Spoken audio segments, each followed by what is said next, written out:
আকাশবাণী কলকাতা জেলার চিঠি জলপাইগুড়ি থেকে লিখেছেন আমাদের সংবাদদাতা চন্দনা চৌধুরী। উৎসব গ্রাম বাংলার জীবনের সঙ্গে ওতপ্রোতভাবে জড়িয়ে রয়েছে। অঘ্রাণ মাসের শুরুতেই পালিত হয় নবান্ন। এই দিনটিতে কৃষকদের ঘরে বয়ে আসে সমৃদ্ধির বার্তা। স্নান করে সাধ্য অনুযায়ী লাল পাড় শাড়ি পরে খড়ির উনুনে নতুন চালের ভাত রান্না করে নলেন গুড় দিয়ে পুজো দেন কৃষক রমণীরা।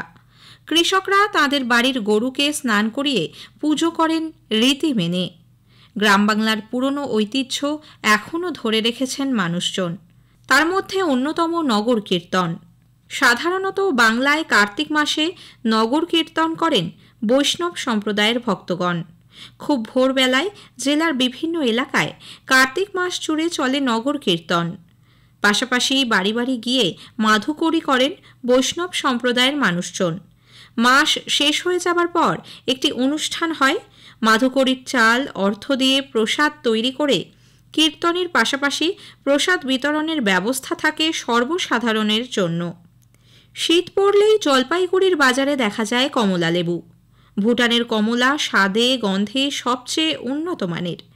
এরপর দার্জিলিং পাহাড়ের ওপরের কমলা লেবু। ডুয়ার্সের লেবুও পিছিয়ে নেই। শীতের মরশুমে ভুটানের চ্যাংমারি সংলগ্ন চামুরচি শামসিংয়ে উন্নত মানের কমলা চাষ হয়। গত 14ই নভেম্বর দেশের প্রথম প্রধানমন্ত্রী জওহরলাল নেহরুর জন্মদিনটি নানা সাংস্কৃতিক অনুষ্ঠানের মধ্যে দিয়ে পালিত হয়েছে। দিনটি শিশু দিবস হিসেবেও উদযাপিত হয়। জওহরলাল নেহরুর স্মরণে আয়োজিত হয় আলোচনা সভা ও অনুষ্ঠান। গত 19শে নভেম্বর বিশ্ব শৌচাগার দিবসে জলপাইগুড়ি মেডিকেল কলেজে নানা সচেতনতামূলক কর্মসূচি নেওয়া হয়। হাসপাতালের এমএসভিপি কল্যাণ খান, জেলা মুখ্য স্বাস্থ্য আধিকারিক অসীম হালদার জনসাধারণের সচেতনতার উদ্দেশ্যে জানান, শৌচাগার তৈরির পর বিভিন্ন গ্রামীণ ও চা বাগিচা এলাকার মানুষ সেটা ব্যবহার করেন না। স্বাস্থ্য ও সুরক্ষা বিধির কথা মাথায় রেখে শৌচাগার ব্যবহার করলেই বিভিন্ন রোগ প্রতিরোধ করা সম্ভব হবে। জেলার ময়নাগুড়ির চূড়া ভাণ্ডারেও নানা সচেতনতামূলক অনুষ্ঠানের আয়োজন করা হয়।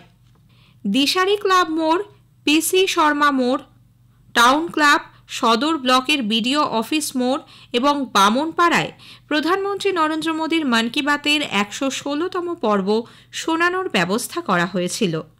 এদিন প্রধানমন্ত্রী তাঁর বক্তব্যে স্বচ্ছতার পাশাপাশি প্রকৃতির সুরক্ষার দিকটিও তুলে ধরেন। একই সঙ্গে তিনি বলেন, ভারতীয় সংস্কৃতি সারা বিশ্বে সমাদৃত। স্লোভাক ভাষায় উপনিষদের অনুবাদ হয়েছে। ভারতবাসীর কাছে তা গর্বের বিষয়। উত্তরবঙ্গের ডুয়ার্স পাহাড়ে দেখা যায় রকমারি অর্কিড। মোহিতনগর হর্টিকালচার ফার্মের অর্কিড হাউসে চাষ হচ্ছে রকমারি অর্কিডের। শীত পড়লেই এখানে থাইল্যান্ড থেকে আনা বিভিন্ন বিরল প্রজাতির অর্কিড যেমন ক্যাটেলিয়া, ডেন্ড্রোবিয়াম অর্কিড দেখা যায়। ফার্ম থেকে সুলভ মূল্যে পাওয়া যায় চারা গাছও। তবে এই গাছের যত্ন নিতে হয় খুব সতর্কভাবে। 25 থেকে 30 ডিগ্রি সেলসিয়াস তাপমাত্রায় অর্কিড ভালো থাকে। তবে অতিরিক্ত জল দিলে গাছ নষ্ট হয়ে যেতে পারে। শীত পড়তেই জেলার গজলডোবা, তিস্তার চর, দুলাল দিঘি, করলা নদীর চরে বিভিন্ন পরিযায়ী পাখির আনাগোনায় কলকাকলিতে মুখরিত হয়ে ওঠে চারপাশ। বর্তমানে পাখি দেখতে ভিড় জমাচ্ছেন স্থানীয় মানুষ থেকে শুরু করে পর্যটকরা। কলকাতা হলদিবাড়ি কলকাতা এক্সপ্রেসে যুক্ত হয়েছে অতিরিক্ত 3টি শীতাতপ নিয়ন্ত্রিত কোচ। উত্তর এবং দক্ষিণবঙ্গে যাতায়াত সংযোগ সহজ করার জন্য বহু ট্রেন রয়েছে। তবে অন্যান্য ট্রেনে খানিক বেশি সময় লাগলেও হলদিবাড়ি কলকাতা সুপারফাস্ট ট্রেনে চেপে উত্তরবঙ্গ থেকে কলকাতা যেতে অনেক কম সময় লাগে।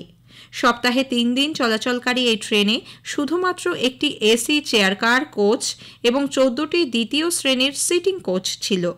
যাত্রীদের সুবিধার কথা মাথায় রেখে উত্তরবঙ্গের সঙ্গে দক্ষিণবঙ্গের যোগাযোগ ব্যবস্থা আরও সহজ এবং আরামদায়ক করতেই এই উদ্যোগ। নতুন এই সুবিধা ট্রেনে যাত্রীর সংখ্যা বাড়াচ্ছে। ট্রেনটিকে প্রতিদিন চালানোর দাবি জানিয়েছেন বিভিন্ন ব্যবসায়ী সংগঠন থেকে সাধারণ মানুষ। জেলার চিঠি শেষ হলো। জলপাইগুড়ি থেকে পাঠিয়েছেন আমাদের সংবাদদাতা চন্দনা চৌধুরী।